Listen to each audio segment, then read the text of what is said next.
sound off for Chesterfield. Chesterfield is best for you. First cigarette with premium quality in both regular and king size. Chesterfield brings you Dragnet.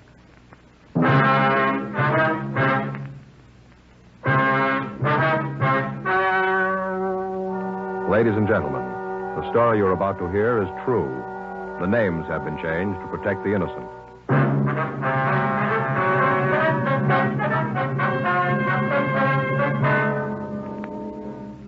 You're a detective sergeant. You're assigned to bunco detail. For the past year, a confidence man has been cheating women in your city. You finally get a lead on him. Your job, get him. Tonight, I have a new report for you. A most important one, too. Because when you're asked to try a cigarette, you want to know, and you ought to know, what that cigarette is meant to people who smoke it all the time.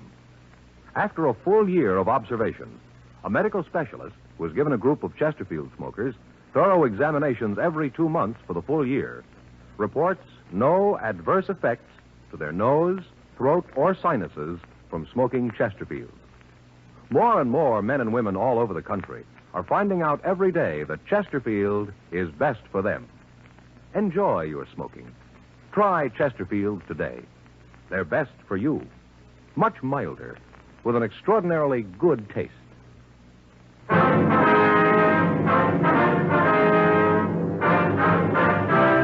Dragnet, the documented drama of an actual crime. For the next 30 minutes, in cooperation with the Los Angeles Police Department, you will travel step by step on the side of the law through an actual case transcribed from official police files.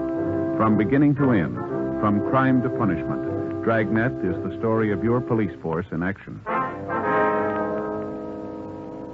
It was Wednesday, February 12th. It was cold in Los Angeles. We were working the day watch out of bunco detail. My partner's Frank Smith. The boss is Captain Steve. My name's Friday. We were at the Armstrong Thomas department store cafeteria, and it was 3:14 p.m. when I got back to the table. Here, Joe. Let me give you a hand. Oh, thanks. Here you are, Miss Terrence. Thank you. I wonder if you'd tell us what this is all about now, ma'am. Surely. Sorry you had to wait, but I thought it might be better if we talked up here. Yes, ma'am. Would you pass the sugar, please? Oh, yes, ma'am. Here you are. Well, it's not a pretty thing. I don't know how I could have been so foolish. But I guess when you get to be my age and you haven't got anything, almost any attention makes you forget. Yes, ma'am. How'd you first meet this man, Ben? I saw him first at a musicale. I met him very briefly that night. He called me the next day, said that he wanted to see me again. Well, I told him that I didn't think it'd be proper, but he insisted, so that night we had dinner together. He seemed so nice, I still can't believe it. Yes, ma'am. Such a wonderful time. I didn't think anybody could be so happy. We ate at a wonderful little place down at the beach. Then we went for a long drive and listened to the music on the radio. Just beautiful. The way the ocean looked, all moonlight and all. Mm-hmm. When'd you see him again, ma'am? Not until he left. He'd call a couple of times a day. It got a little embarrassing. The girls at the store here got to kidding me about it, but I didn't care. Then he told me he wanted to marry me. I couldn't believe it. So wonderful. Yes, ma'am.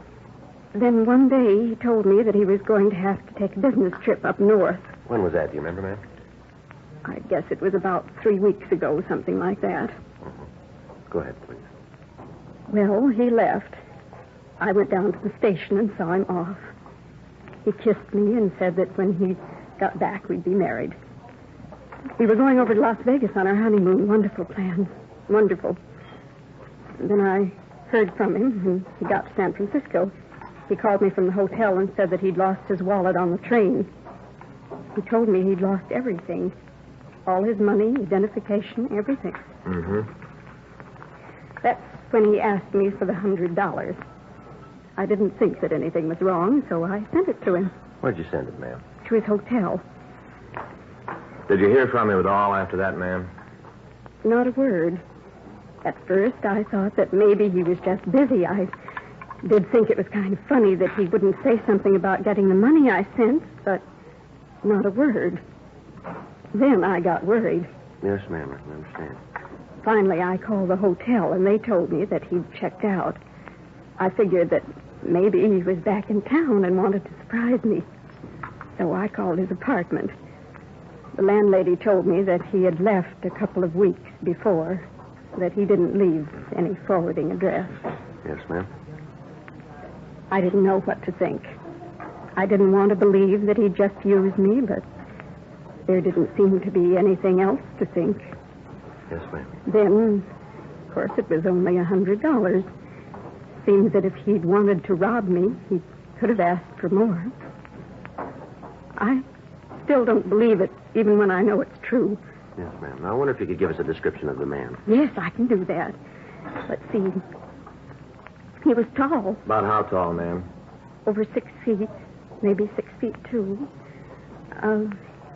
He had blonde hair, kind of wavy. About how much would you say he weighed, Miss Terrence? I'd just be guessing, but I'd say about 190 or so. I see. I wonder if you'd be kind enough to come down to the city hall and look at some pictures for us. You think you might have one of him? Possible, ma'am. Maybe it'd make you feel a little better to know that you're not the only woman that this Benton has taken. There have been quite a few. I guess I knew that. Even if I didn't want to believe it, I guess I knew it was just a confidence game. Such a cruel thing, though, to use a person's loneliness to rob them. Yes, ma'am, it is. When you get along in years and you haven't got anything to hold on to, little attention and affection makes you forget everything else. Nothing else seems to matter. Yes, ma'am.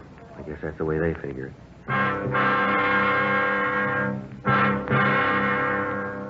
Frank and I had been looking for Jonathan Benton for the past year. During that time, he'd taken approximately $37,000 from women in the Los Angeles area. His method of operation was to answer the ads in the personal columns of the daily papers.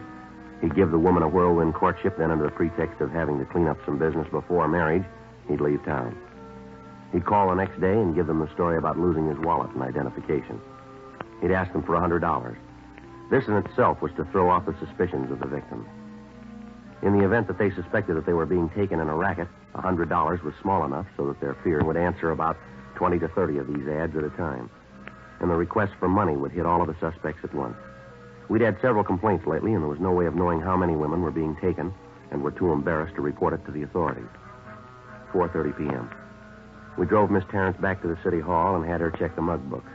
She was unable to give us an identification, however. Another month passed. During that time, we received 14 more complaints. In all instances, the description of the suspect matched that of Jonathan Benton. All available sources of information were checked. Bulletins had been gotten out carrying his description and the name he used. No result. On Wednesday, March 25th, we got a call that a man answering Benton's description had placed an ad in the personal columns of one of the daily papers. He'd used the name of Thomas Conan. The clerk at the ad counter gave us his address, and at 5:32 p.m., Frank and I went out to talk to him. Yeah? You Thomas Conan? Yeah, that's right. What can I do for you? Police officers would like to talk to you. Oh, sure, come on in. Always glad to talk to the law. This is my partner, Frank Smith. How do you do, Mr. Smith? How do you do, sir? If you boys will come on in, I'll shut the door. Thank you. Now, what's this all about? Well, sir, did you put this ad in the paper? Now, let me see. Texas cowman desires to meet petite young lady, object companionship. Spelled everything right, Dad. Yes, sir, that's mine. I wrote it all myself. How long have you been in Los Angeles? Well, now, let's see. Got in on the bus last Tuesday. That'd make a week and a day. Uh-huh. What brings you out here? Well, I guess you could say it's kind of a business trip. Got a little tired of the same faces back home, so I thought I'd just see what the rest of the country looked like. What little there is of it. I'm from Texas, you know. Amarillo. Yeah. What's all this about, anyway? Some law I broke? No, it's about that ad. Oh, you found out, huh? Beg pardon? Oh, you found out about me saying I was a cattleman. That's it, ain't it? What do you mean? Well, now, I didn't mean no harm. I do have a couple milk cows on the place. A Holstein and a Guernsey. They're real nice, too. Just that I was so darn lonesome, and I kind of thought this might be a way to meet some nice gal. I didn't mean no harm. You can see that, can't you? Yes, sir, I guess so. Wonder if you'd mind taking a ride with us, sir? Well, I should say not. Always happy to go along with the law. Where you figure to go to? We'd like you to meet somebody. Well, now that's right. Nice of you. Got some gal you'd like me to meet, huh? Well, it's not exactly that, sir. Well, it don't matter none. I got nothing to do anyhow. Just sitting here wondering if I get any replies to the ad. All right, sir. You wouldn't mind? Let's go. Not at all. I'll get my hat.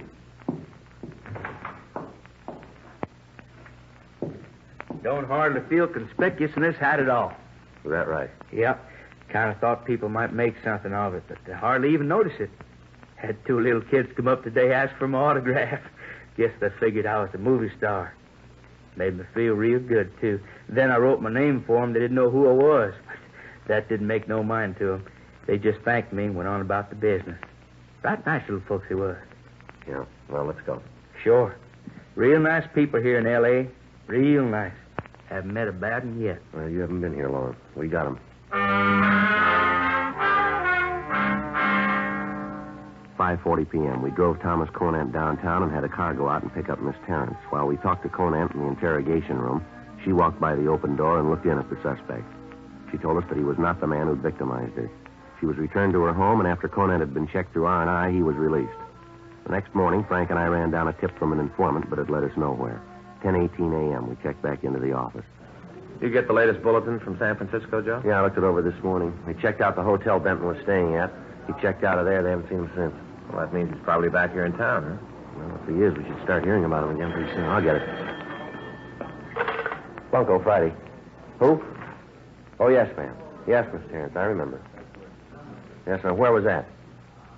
Would you give me that again? Yes, ma'am. 48 Vine. Uh-huh. Yes, that's right, ma'am. We'll get in touch with you.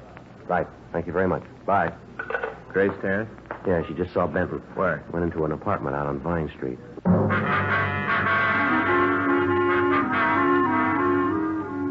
10:41 a.m. Frank and I got to the apartment house on Vine Street. We talked to the landlord, and he told us that a man answering the suspect's description was registered in apartment 4B. He was registered under the name Jonathan Benson. He told us that this Benson had just moved in and paid his first month's rent in advance. He'd said that he was just going to be in town for a short time, and that in the event that he moved out before his month was up, he expected no refund. Frank and I went up to the fourth floor and knocked on the door. Yeah? You Jonathan Benson? Who are you? Police officers want to talk to you. What about? Might be better if we talked inside. Maybe I don't want you in my... All right, now, mister, you get your hat. We want to talk to you downtown. What for? Come on, get your hat. Just a minute. I think maybe there's been some kind of mistake here. Just tell me exactly what it is you're looking for. I'm sure we can work Come it on, out. mister. Quit stalling. Get your hat, will you? Come on in. I'll get my hat. I'll get it for you. In this closet? Yeah, the gray one. You sure you got the right man? Looks that way. Mm-hmm. No way to work this out. What do you mean by that? Well, I don't even know why you want me to go with you. Seems you could fill me in on that. Got some people we'd like to have you meet. Who? You'll see when we get there. Here's your hat. Come on, let's go. This guy sure think you're the Gestapo, coming in here dragging a private citizen out of his house. If you haven't done anything wrong, you got nothing to worry about then, have you? That's not the point. I don't like it. Coming in here and take me downtown so a lot of stupid old broads can look at me. Who said we wanted women to look at you? You did. No, we said we wanted you to meet some people. Must have misunderstood, huh? Yeah, I guess you did. No way we can work this out, huh? There's no way. Now, come on. Oh, just a minute. I want to be sure I got my key. I don't want to be locked out. Don't worry about it. What do you mean? You might not be coming back. Frank and I took Jonathan Benson downtown. We ran him through R&I, but we got no identification. His fingerprints were rolled and checked, but they didn't make him. Miss Terrence was called and asked to come down to the city hall to try to identify the suspect. 2:30 p.m. We took him to the interrogation room. You ever use the name Benton? No. You sure? Yeah. You ever use any other alias? Why should I? You tell us. Now, look, why don't you come off it? Tell me what this is all about. You told us you just got into town, is that right? Yeah, I've been here about a week. Where'd you come from? Up north? Where up north? San Francisco. You live up there, do you? Most of the time, yeah. Most of the time. What's that mean? Just that. Most of the time I live in San Francisco. That hard for you guys to understand? What line of work you in? I'm a salesman. Yeah, what do you sell? Whatever people want to buy. What are you selling now? Nothing right now. That's why I'm here. I'm looking for a deal. You know a woman named Terrence, Grace Terrence? I don't think so. Might. Why? We'd like to know. Hey, maybe I'm wrong about all of this, but it seems to me that I had to be booked or you had to let me go. They changed that law? No, that law's still good. Then let's stop horsing around. I got a lot of things I want to do. Fill me in on this and then let me out of here. All right. There's been a confidence man working in the L.A. area, been taking money from women. Gives them a big pitch about wanting to marry him, and then he hits them up for $100 and leaves them. Sounds like a good racket. He's taking a lot of money from people who haven't got it to spare. Offhand, I'd say that's their tough luck. Offhand, we'd say you're wrong. Way you look at it. Where do I fit into this little fantasy? You look good for the guy who's been pulling the deal. Me? That's right. You guys are flipping. Description matches. So I look like another guy. Everything else about you checks out. So you figure you made me for the job, huh? That's what we figure. Which way's the gas chamber? Oh, come off it, fellas. You guys know you're trying to hang a bad rap on me. You know it, and so do I. Now, let's call the whole thing off. I can get out of here, and you can get to the peanut. I'll get it. Hello, Miss. They told me I could see you here. Oh, yes, Mr. Terrence, please.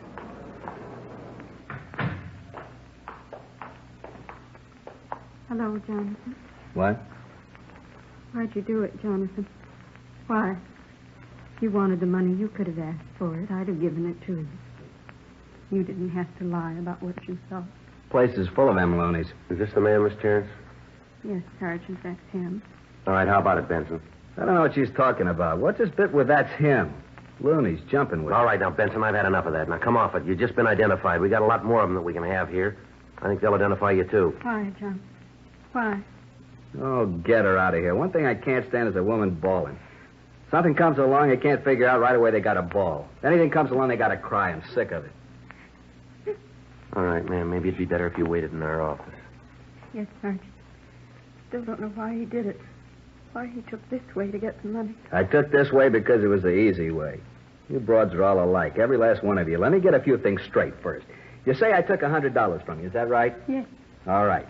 Now, I want you to think about this and think real careful. Didn't I say that I wanted to borrow the money? Isn't that what I said, borrow? Yes, that's what you said. Did I say that I'd pay the money back in any certain time? I don't know. Well, you think real good. You'll remember that I didn't. I just said that I'd pay you back. That's all. I didn't say when. I don't care. There you are. Is it any crime to borrow money from a friend? I borrowed the money from her. I'll pay it back. You said you wanted to marry me. You said you loved me. Oh, come off it, Sarah. You got no beef. You got the soft light and the romantic music. You got it all. Look at you. Take a good look. Who'd want to marry you? Here, just a minute. Here. Here's $100 I borrowed. I want to pay you back. I got $100 worth of laughs from you. That much easy. Here's your dough. Now go home and have a good cry. I wouldn't marry you if you were the last woman on All right, earth. that's enough of that, Benson. You're not just kidding. This old harpy with romantic ideas. What a laugh. She thinks anybody want to marry her, and she's a loony, too. I didn't think anybody could be this mean. I didn't think anyone could be this cruel. I don't believe it. You got no choice. You knew it all along. Thanks for the laughs. Come on, Miss Terrence, please. Can you imagine that old bag really thinking I'd marry her? Yeah. Real laugh. Well, anyway, she got her dough back. I said I'd pay her back. I did. You check with the rest of them. I'll tell you the same thing. I borrowed the money, that's all. I can't help it if they thought something else. I can't help it, can I? Come on, let's get this over with. I want to get out of here. Yeah. You look upset, Cop. Don't be. It won't prove anything. That's the way I it got is. something for you, Benson. Is that right? Yeah, someplace, sometime, you're going to make a mistake. Is that right? Yeah, and when you do, we're going to lean on you, and we're going to lean hard.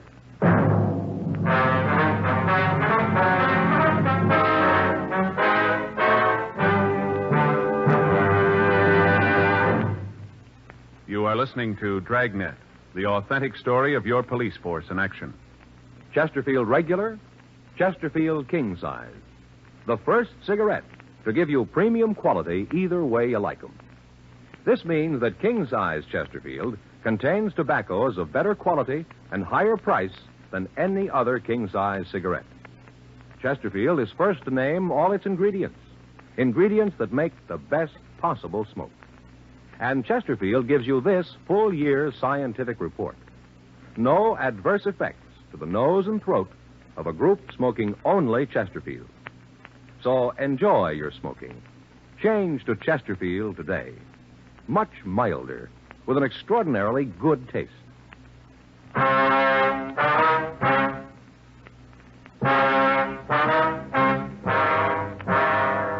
We had 12 of the victims of the confidence man look at Benson. All of them gave a positive identification, but verified his story that he'd borrowed the money from them. 4:25 p.m. Frank and I got in touch with the district attorney's office and talked with them. What Benson had said was true. In borrowing the money, or in saying he was borrowing it, he'd committed no violation of the law. We had to release him from custody. A month passed. During that time, we'd heard nothing more from the suspect. He'd stopped working the Dodge in the Los Angeles area. We contacted the San Francisco authorities and informed them of what had happened. They said that they'd be on the lookout for Benson. During the next 2 weeks, Frank and I worked on a ring of bunco artists that were working the obituary columns. On June 16th, we got a call from Burglary Division that they'd gotten a report of a theft, and talking to the victim, they'd gotten the name Jack Bentley. They checked the files on him and found that it could be Jonathan Benson. The victim, a Miss Betty Lindsay, came to our office to talk to us. I don't know why they thought that I should see you. It's just a plain theft. The officers in burglary said that they thought we might be interested in the thief, Miss Lindsay. I wonder if you'd tell us about him. Lousy crumb. This guy's a real schnook. Schnook of the first water. Yes, ma'am. What's his name, please? Called himself Bentley, Jack Bentley. What a bum. What do you look like, Miss Lindsay? Tall and blonde. Kind of nice-looking guy if you went for the type. I did. Now I got trouble. Oh, what a no-good bum. Wonder if you'd take a look at some of the pictures we've got here. See if he's in these. Sure. I'd like to see you get him. Where are the pictures? Frank, would you get him, please? Yeah. Where'd you meet this Bentley? Do you remember? Well, I'm sort of the hostess at a place downtown over on 5th. Anyway, about 2 or 3 weeks ago, this schnook comes in, orders a couple of drinks, and he leaves. Next night, he's back again. Ooh, he was a cagey one. Didn't work too fast. Took about a week to make the pitch, then he asked me out to dinner. Well, he always seemed kind of nice, so I told him I'd go. Mm-hmm. Here are the pictures, ma'am. If you just take a look through them and see if there's one of Bentley in there. Sure. Let me see. No. Nothing. Hey, this one's kind of cute. What do you want it for? Oh, he works the casualty racket. What's that? Gets the names of people that have died, tells their families if they ordered some stuff. What kind of stuff? Oh, pen and pencil sets, watches, cheap things. Charges a lot of money for them. Most of the people figure that it's one of the last things their loved ones wanted, so they pay the prices. The stuff's worthless. Lousy racket. Such a nice-looking guy, too. So honest. Well, that's why it works. Yeah, I suppose so. Well, let me see. No, this one's not him. Hey, wait a minute. Yeah. That's him. Ooh, what a nudnik. Ma'am? A nudnik, a real bum. But that's him, I'm sure of it. Benson. Yeah. You mean you know this guy? Yes, ma'am. What if you tell us exactly what happened? Sure, like I was telling you. This guy, Benson? Yes, ma'am, that's right. Jonathan Benson. Yeah, well, anyway, he asked me out to dinner. I told him I'd go. It looked like he was pretty well fixed. I figured it wouldn't do no harm. Well, see, I don't get out till 12:30, and there ain't many nice places open after that. But I said yeah, so he told me he'd pick me up. He got to the club about 10 o'clock. Said that he'd gotten through with whatever it was he was doing, that he came by to see if he could use my apartment to freshen up a bit. Freshen up a bit. Boy, what a way to heist the place. Oh, what a bum. Go ahead, ma'am. Well, I gave him the key to the place. He said that he'd stop at a drugstore and pick up a razor, and shave, and wash his face, and then he'd be back to pick me up. It's the last I ever saw of him. Uh-huh. Walked off with a fur coat I had. Saved for 3 years for that coat. Cost me $900. And he took a ring worth about $150. Diamonds. Belonged to my mother. Sure hope you get him. Nail him good. Yes, ma'am. Ooh, what a nudnik. We continued to question Betty Lindsay. She gave us the name of one of Benson's friends. We checked on him, and he gave us the name of a girl who knew the suspect. We talked to her, and she was able to give us Benson's address. It was a rooming house on Franklin Avenue in the Hollywood area. 6:47 p.m. Frank and I went up to his room. Yeah, come on in. Should have kept my mouth shut. What do you guys want? We want to talk to you downtown, Benson. We aren't going to get on that merry-go-round again, are we? I'm getting tired of this whole deal. What are you guys trying to tell me this time? We didn't have to do it, Benson. You took care of that yourself. Is that right? Yep, you made a mistake. What is it this time? You figure I took some candy away from a blind All right, newsboy? come on, Benson. Let's go. You're going to arrest me this time, or am I going as a favor? This time it's on us. You mean we're playing for keeps now? Yeah. What's the charge? Grand theft. You're kidding. Nope. I really believe you're serious. That's right. You called it. Well, this is going to be interesting. If you can't prove this, I'm going to own City Hall, and the first thing I'm going to do is fire you two. You know that, don't you? Well, we'll take that chance. All right, but don't say I didn't warn you. You know, someday I'm going to write a book. Call it Some of My Best Friends Are Cops. Yeah, you do that. I will. You'll have the time.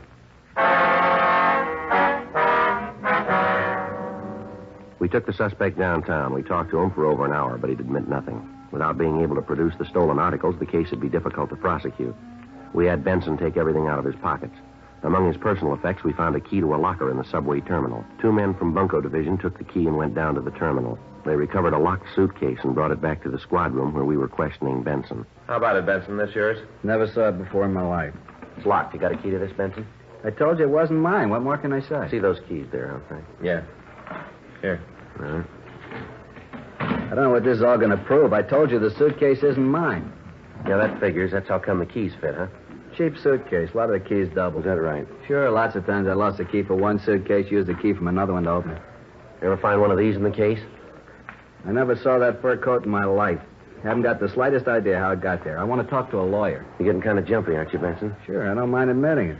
I told you I got no idea where that coat came from, but I know you guys aren't going to believe it. You're out to get me. You said so. You're going to try everything you can do with it. You want to tell us about it now? There ain't nothing to tell. I don't know nothing about it. You don't ever give up, do you? I don't know what you're talking about. I want to see a lawyer. All right, we'll fix it so you can put that call in. We got the owner of this coat on the way down here. She's going to identify him, and that's all we need. Now, you just sit there and keep your mouth shut, will you? I'll get it. Bunko, Smith. What's that? Oh, yeah, sure. Sure, I remember. What? You did, huh? Well, that's swell. Glad to hear it. Well, I wouldn't know. I'm not much of an authority, I guess. Her name's what? Yeah, it's a nice name. Well, I'll be glad to tell him. I'm sure he'll be pleased. Thanks very much for calling. When are you leaving? I see. Okay, thanks a lot. Bye. Anything? Yes, that kid from Texas, you know, that Thomas Conant? Oh, yeah. You mean the cattleman? Yeah, got an answer to his ad. Is that right? Yeah, somebody called him up, and he said that he made a real good deal for himself, and he's shipping her back to Texas. Well, you mean he found a girl? No, bought himself another Holstein.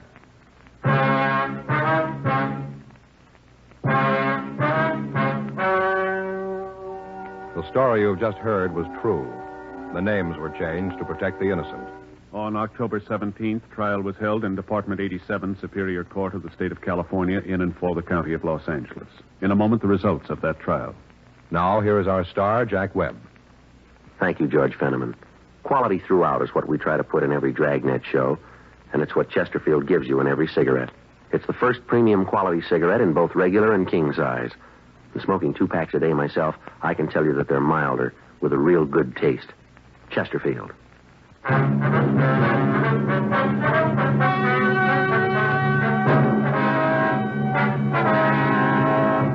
Jonathan Arthur Benson, alias Jack Bentley, was tried and convicted of grand theft. He received sentence as prescribed by law. Grand theft is punishable by imprisonment in the state penitentiary for not less than 1 nor more than 10 years.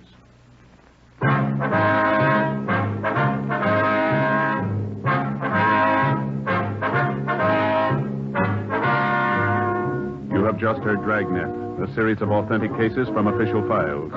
Technical advice comes from the Office of Chief of Police W.H. Parker, Los Angeles Police Department. Technical advisors Captain Jack Donahoe, Sergeant Marty Wynn, Sergeant Vance Brasher. Heard tonight were Ben Alexander, Peggy Weber, Harry Bartell. Script by John Robinson. Music by Walter Schumann. Hal Gibney speaking. For a million laughs, tune in Chesterfield's Martin and Lewis show, Tuesday on this same NBC station.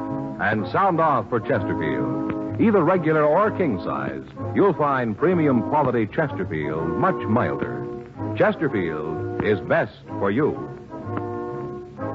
Chesterfield has brought you Dragnet, transcribed from Los Angeles.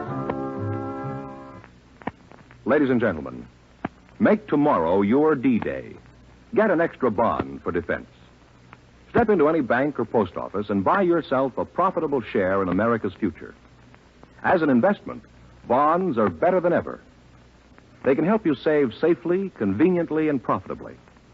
So whether you already buy on the payroll savings plan where you work or the bond-a-month plan where you bank, get an extra bond for defense tomorrow.